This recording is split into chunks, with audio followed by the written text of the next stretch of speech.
Okay, I'm going to move on to another question now. This is a question sent in. It says, Dear Rabbi, thank you for your insightful shows. The Christian Bible frequently claims that Paul began a Pharisee and later, after persecuting Christians, became the chief missionary for the church.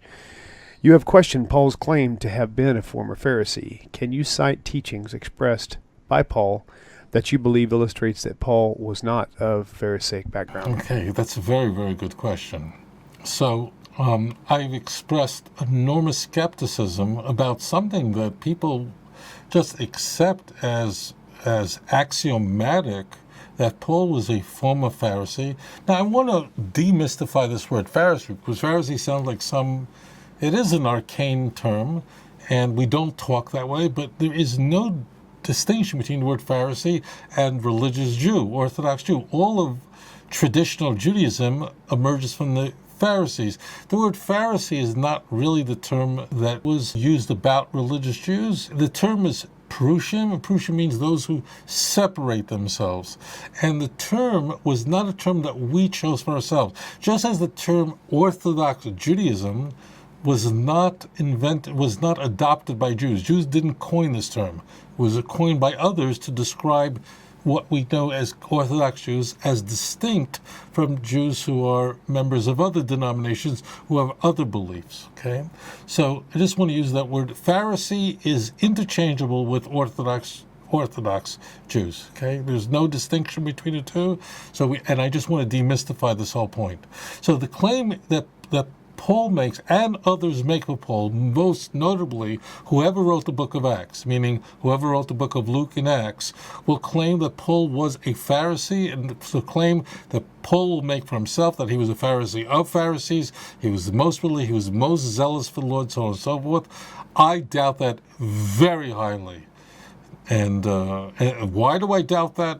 Just very, very quickly, before I answer this question directly, is that what would Paul be doing running around persecuting Christians? That's not something any Pharisee, any religious Jew would be interested in doing. Jews had bigger problems than Christians. Christians were nothing at the time in the first half of the first century. Jews had the big problem, it's R-O-M-E, not Christians. It wasn't of no interest to them. Moreover, if Paul came from Tarsus, what was he doing in Tarsus? I mean, Tarsus was one of the three major centers for Greco-Roman reflection, for Greek thinking. This is not a center for Jewish thinking. And if Paul is in fact a Pharisee, a student of Gamaliel, what is he doing working for the high priest to go and persecute Christians in Damascus? The high priest would have been a Sadducee. Why would a Pharisee be working for a Sadducee? That would be like the chief rabbi working for Jews for Jesus. I mean, that's outrageous. That's insane. Moreover, what authority would a high priest in Jerusalem have over Christians in Syria? What is Syria today? I mean, that's silly. And why would he want to persecute Christians? I mean, we didn't have other bigger problems than Christians, so why didn't he run around trying to persecute with Sadducees? He had Samaritans. I mean, he had big, big problems, not Christians. And in fact, this bleeds through right in the Christian Bible, where the Christian Bible very frequently steps on its own toe. We're told it early on in the book of Acts, in Acts 5, that when Peter is brought before Gamaliel, who we are told was the teacher of Paul. Paul never makes this claim, but whoever wrote Acts does. Gamaliel in the Christian Bible, a book that would be very hostile to a Pharisee, one of the greatest rabbis of the time, period, Orthodox rabbis of the time, who I happen to be a descendant of, but that's not germane. The key point is that when Peter is brought before Gamaliel, and what should we do with him? Should he be punished? Whatever. Rabbi Gamaliel says, send him away. If what he's teaching is of God, you kill him will do nothing, and if he's not of God, it'll fall away by itself. And it did. Peter's version of Christianity, his Christology died a long time ago with the Ebionites and so on, but that's not relevant. The key, what does come through in a text in the book of Acts, and the book of Acts is not trying to portray religious non-Christian Jews as pious, but this comes through, and that is that Pharisees didn't want to persecute Christians. The reason why Paul claims to be a former Pharisee, the reason why it is claimed for Paul by the author of Acts that he's a Pharisee, because it lends more credibility to his Christology. Remember this, although the book of Acts is called Acts of the Apostles, you can be sure it's not about all the apostles. The book of Acts is about Paul. It's about that Paul's understanding his Christology wins and Peter's version loses. That's why very quickly in the book of Acts, after the first third of the book of Acts, Peter is taken off the stage and it's all about Paul to the end. Okay? What I'm saying is not controversial. Okay? So therefore, I doubt, there's so many reasons why I thoroughly doubt, just looking at the claims of Paul, he wasn't running around persecuting Christians. He wouldn't be working for the high priest. And what authority would he have to go to Damascus to persecute Christians there? The high priest in Jerusalem had authority over Damascus? Are you insane? It is taken for granted, I assure you.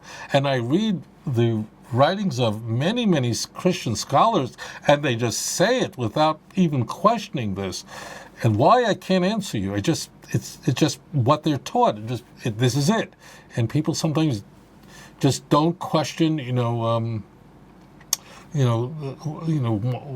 lullaby baby on the treetop. When the wind blows, and there's a story about a baby falling out of a tree. People don't question why you sing that to little children when trying to fall asleep at night, when it's this most horrible story about a kid falling out of a tree. But the point, that's the kinds of, that lullaby effect, that because people just accept that as axiomatic. But the question here is being asked is very thoughtful, and that is, I've stated historically why it is very unlikely. In fact, Paul lets it slip through in Romans 7. In Romans 7, Paul is speaking to Jews. He's speaking to his brethren, which is unusual. In Paul's writings, he's typically speaking to non-Jews, to churches that he already established. Romans 7, he's speaking to a church that he did not establish, and he's speaking to Jews rather than Gentiles. It's uncharacteristic, and that's why it's very interesting. And Paul is speaking to them, with the brethren, and he begins by using a parable of someone whose spouse died. But the key point is that Paul says that before he knew about sin, it's only when he discovered the law that sin came into his life. Well, when exactly that happened? His bar mitzvah? I mean, when did you not? Every religious child learns about Shabbos. If Paul had the background that he claims he had, being a Pharisee of Pharisees and being the most excellent, most zealous for the law, he would have been raised that way from the get-go. He wouldn't have figured that out when he was 32. All right, now as far as Paul's teachings fit very well into the Greek world, to the Greek mind, and are alien completely to the Torah in every way. I could even take things that most people wouldn't even notice. An example, it's very important to HaKadosh Baruch Hu, to the Holy One, blessed be his name, that we don't cause pain to an animal. We don't do things to animals that cause them suffering, and that we're kind to animals. In fact, there are many, many, many laws about if you have animals, how to treat them properly. One of the earliest laws we are given, as soon as a man is given permission to eat animals, going back to Genesis chapter 9, immediately following the flood, we are told that it's forbidden to eat the flesh of a living animal. What did that mean? That meant that in the ancient world, what did you do if you slaughtered an animal? There was no refrigerator. I mean, imagine having no refrigerator. Now, I remember my grandmother telling me when I was a kid that when she was a kid, they really had no refrigerator, but there was a man who would come with blocks of ice. They would put in a ice box, and that would stay for a day or two, and that would keep things in this ice box cold. But somebody knew how to make ice back then in the middle of summer. They didn't in the ancient world. Now, what did they do? You have a piece of meat that's now, the animal is dead. What do? You better cook that meat very quickly. You have to cure that meat very quickly. If you don't, it's going to go bad. Take a piece of raw meat and leave it out. How long is it going to take before it starts going bad? Not long at all. What do they do? One of the things that was done was they used to take an animal. It's shocking, but I'll tell it to you because it's germane to the point. That is, that people would cut off a limb of an animal. They would tie it off, and they would cut off one limb from a living animal, tourniquet it off, and then and the animal would stay alive, and they would just cook that limb. And this way, the rest of the animal was preserved to be eaten slowly another day, and they would eat that limb. Oh, could you only imagine? I can't. The suffering that would cause an animal. So right away, we were told that this practice is forbidden. It's forbidden to every person, every human being in the world. It is forbidden to eat from a living animal. That means while the animal's alive, it has to be put to death fully. It's a practice forbidden to Jews as well as those who are not Jewish. Okay? Eivir min hachai. Now, the Torah is very careful about how do you slaughter an animal properly, Deuteronomy 12, verse 21. The Torah cares so much about animals that we're not allowed to, even when we come home, if we're hungry and the animal's hungry, you have to feed your animals first. The Torah says something very interesting. And the Torah is so cautious about an animal, and an animal shouldn't suffer. The Torah says, four words, this passage, 4 words, which means that when you're out plowing with an animal, when you're out in the field with your behemoth, with your ox, you're not allowed to put a muzzle on it. Why? Because when an ox is walking, is pulling you the plow through a field, what does he see? Now to you it looks like a bunch of hay, looks like just some grass, but to him that's lunch, that's breakfast, it's delicious to him. To him it's a pastrami sandwich. And to muzzle an animal while it's pulling the plow, that means the animal can't even eat as it's walking, as it's pulling a plow through the field. This causes an animal a tremendous amount of anguish. The Torah is Rachmana, it's called. It's merciful, and it was written by the merciful one who gave these words to Moses of blessed memory, our great teacher. So the Torah says it's a forbidden practice. You're not allowed to you're not allowed to muzzle an animal when it's plowing a field. Could anything be more simple? No. It's a forbidden practice. Not allowed to do it. You have to make sure the animal doesn't have a muzzle on its mouth, and when it's pulling the plow, it's kenessin, it can eat. It's not deprived of the food. What does Paul say? It's a shocking text. In 1 Corinthians 9 and 10, Paul says, it's really unbelievable, although it was written in the law of Moses, that you shall not muzzle an ox when it is treading in the grain.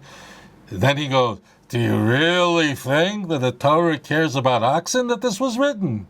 And then verse 10 says, is it not speaking entirely for our sake? I mean, it's not talking about oxen.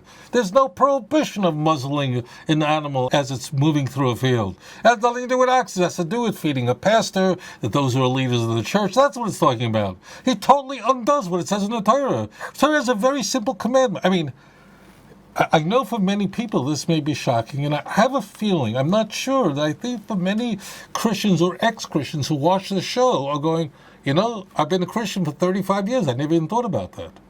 How did Paul have the right to do that? And then the Christians love to attack the Jews for inventing the oral law that we add to the law, that we take away from the law. They love to do that. But they somehow, the weights and measurements here are so unbalanced. Why don't you apply that question to Paul? What right do you have to take the words of the Torah which say and to say it's not talking about oxen, it's talking about us entirely? Where does Paul get a right to do that? So that's obviously such an idea, is so opposed by the scriptures, is such an innovation, self-serving innovation of Paul. And 1 Corinthians, you should know, is one of the 7 indisputed letters of Paul. That's definitely from his hand. Let alone what Paul will say, what Paul says just 2 chapters later in first. So that's not from, no religious Jew would ever say such a thing. No person who was an Orthodox Jew / Pharisee would ever say that when it says, it means that he say, do you think that the law of Moses is really concerned about oxen?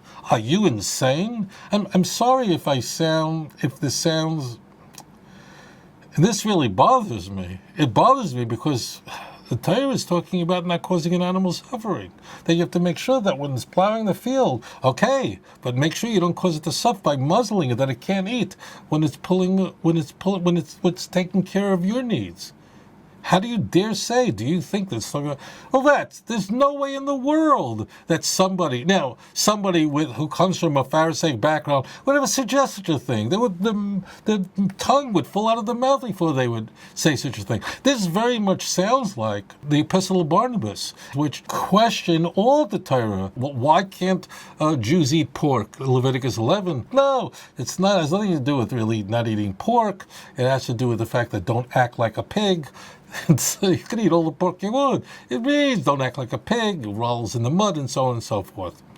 Where do you get a right to say that? Who gave you that kind of license? And how do Christians run around? Christians don't mean badly. They're largely good people, but and they get a right to do that. How do you get to change the word of God? And why don't you question Paul? Why do you question the Talmud all the time and not questioning Paul? It goes without saying when Paul, in 1 Corinthians 11, we have the Eucharist. In 1 Corinthians 11, verse 23 and 24, all the way through 26, where Paul speaks about the Passover supper, the Passover lamb, and he talks about that. He says he heard it from the Lord Jesus Christ, that this is my body that I gave for you and the blood for you, and that you should eat the body and drink the blood. Where would he ever get anything? Is there anything in Tanakh that remotely resembles eating the body of the Messiah and drinking the blood of the Messiah? Is there anything remotely like that? I mean, is this a Jewish concept, to drink blood? Look, if you think it is, don't be offended, but you've read the Jewish scriptures. The drinking blood and eating the body of a Mashiach is so alien, is so bizarre. I assure you this, if there is a Jew watching this show who has never been exposed to Christian theology and Christian teachings and is hearing this for the first time, he's probably either doesn't believe what I'm saying is true and thinks that maybe I'm mischaracterizing what Paul is introducing in 1 Corinthians. 1 Corinthians is written in the early 50s. It is probably going, is it really possible? Probably is going online and looking it up. It can't be. I mean, who could ever believe this? Why did anyone believe him? Drinking blood? It's forbidden in the Torah to eat blood, to drink blood. Read Deuteronomy 12. Read Leviticus 17. This is absolutely forbidden. Now, this in the pagan world and in the world of cannibalism was very well known. Now you're going, what? Well, as it turns out, it was unusual for people to engage in cannibalism for sustenance, meaning people who engage in drinking blood of other people didn't do that because they were just hungry or they liked the way humans tasted, but rather they ate the body of their victim or drank the blood of the victim for the purpose of gaining the power of that person.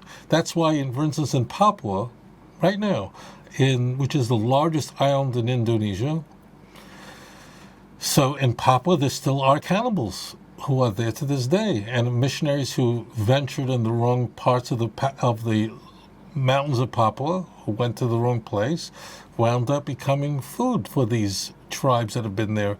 They're living a total primitive life. But the key is that they would find a white missionary and they would eat his body, hoping that the powers of these missionaries, that they would infuse the powers of the victim by eating their body and drinking their blood, which is exactly what Christians believe happened to them if they eat the body and drink the blood of Christ.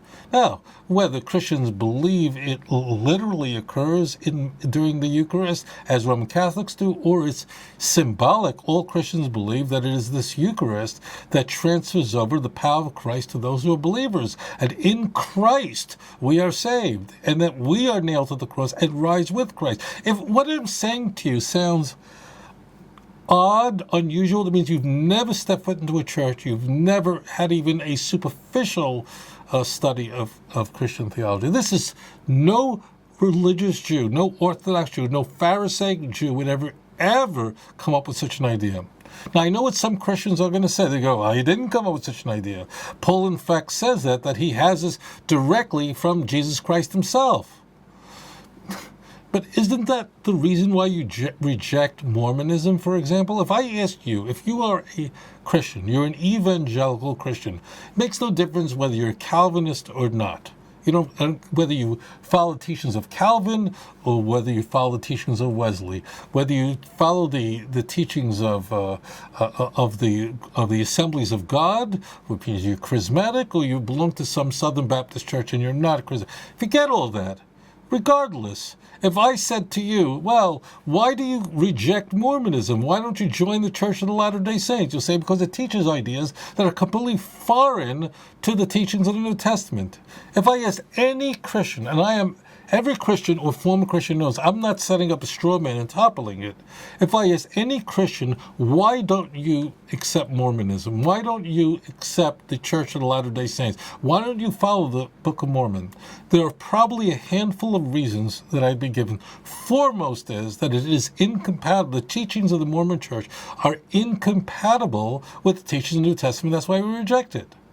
Now, if I would tell you, but Joseph Smith had a revelation in 1820 in upstate New York, and in 1823, he had all these revelations during his life. He was born in the very beginning of the 19th century, didn't even live 40 years, and during his life he had revelation upon revelation. Both God and the angel Moroni appeared to him. Why don't you accept him? The answer is because the teachings are incompatible. Therefore, we reject the whole story, and we want nothing to do with the teachings of the Mormon Church. And we believe that Mormonism is a cult and it's not a real Christian group. Why?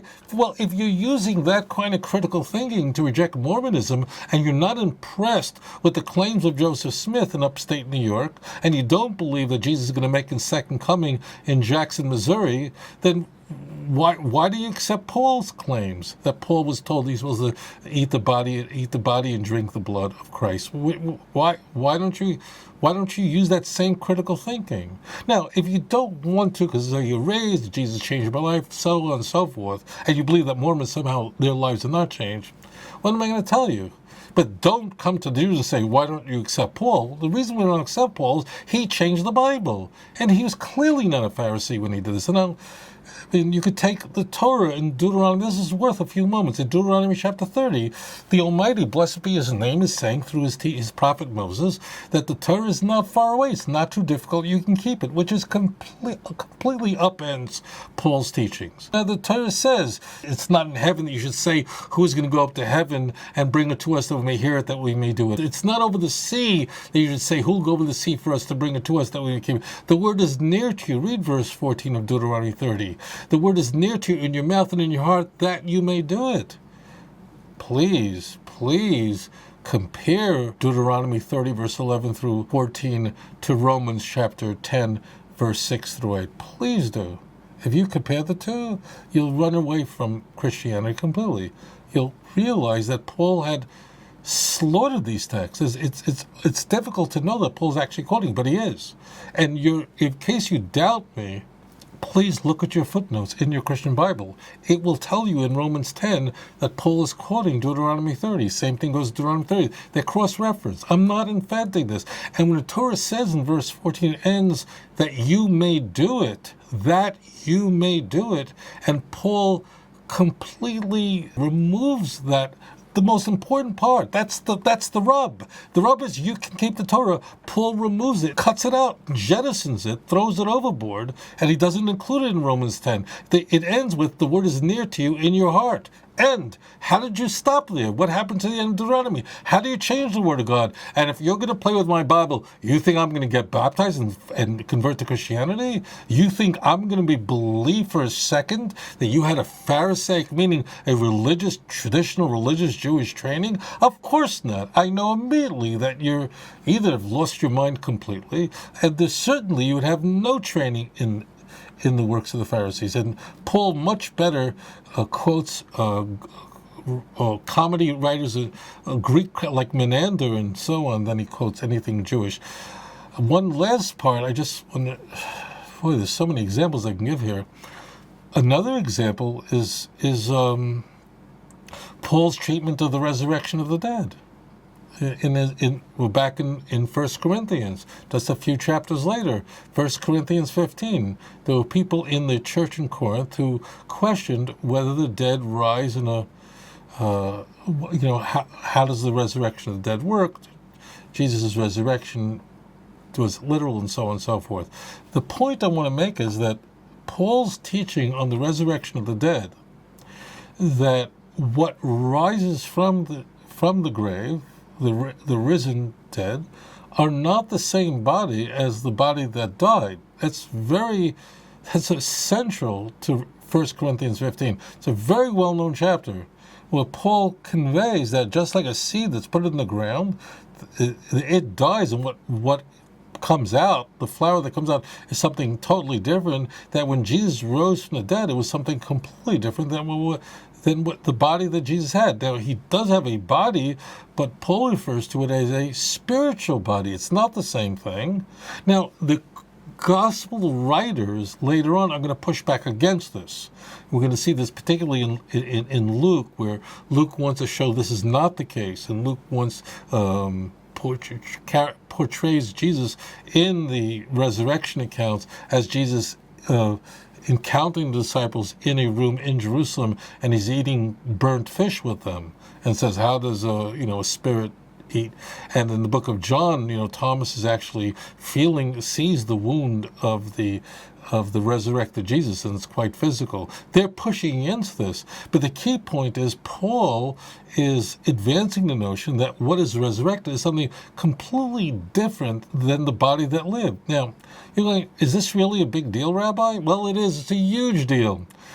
The Greeks thought, and this is where Paul's understandings emerge from. Paul's mind was cultivated in Athens, not Jerusalem. In Tarsus, not in Hebron. It's not of Judaism.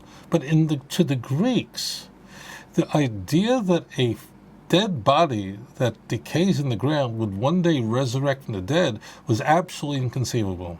And they thought that Jews were crazy for believing this. The Greeks had a certain respect for Jews. They did. Not only because Alexander the Great met with them, but Jews had a certain respect from the Greeks because we're just the people of antiquity, just been around forever.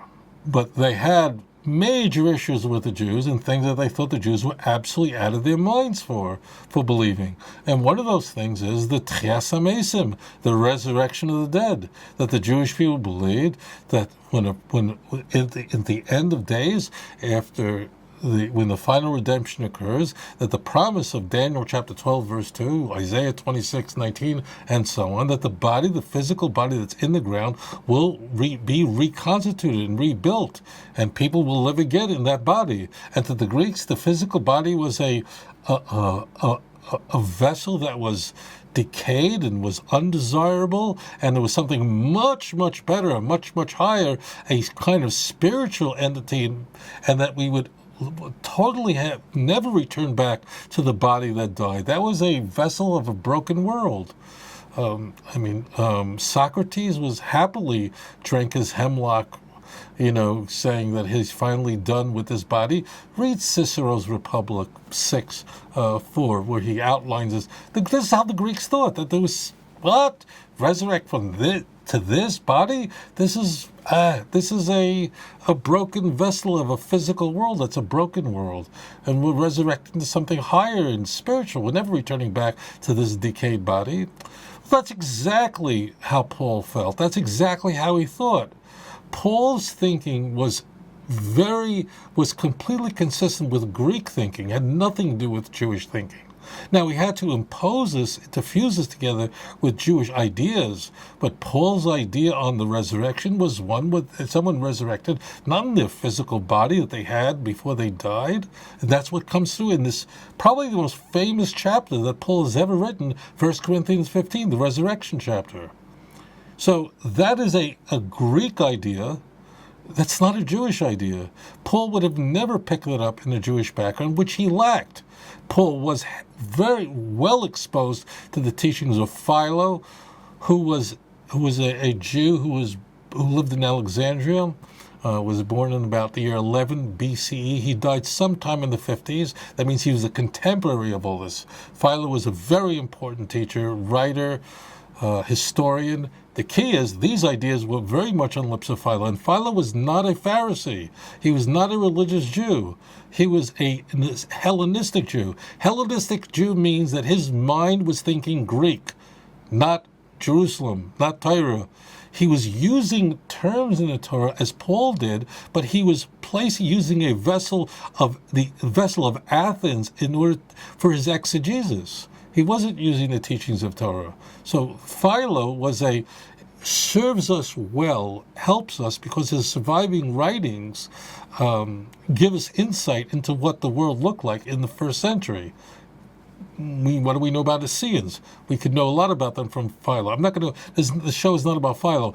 Paul's head was much closer to Philo than it was to Moses. And that's the problem with Paul. So the answer is, in summary, that everywhere you look throughout the writings of Paul, you have, of course, quotes from the Jewish scriptures, but these quotes betray the fact that his thinking was alien to the Torah and alien to Jerusalem, and sat right at home in Athens. אדון עולם אשר מלך בטרם כל יציר נברא לעת נעשה בחפצו כל אזי מלך שמו נקרא ואחרי ככלות הכל לבדו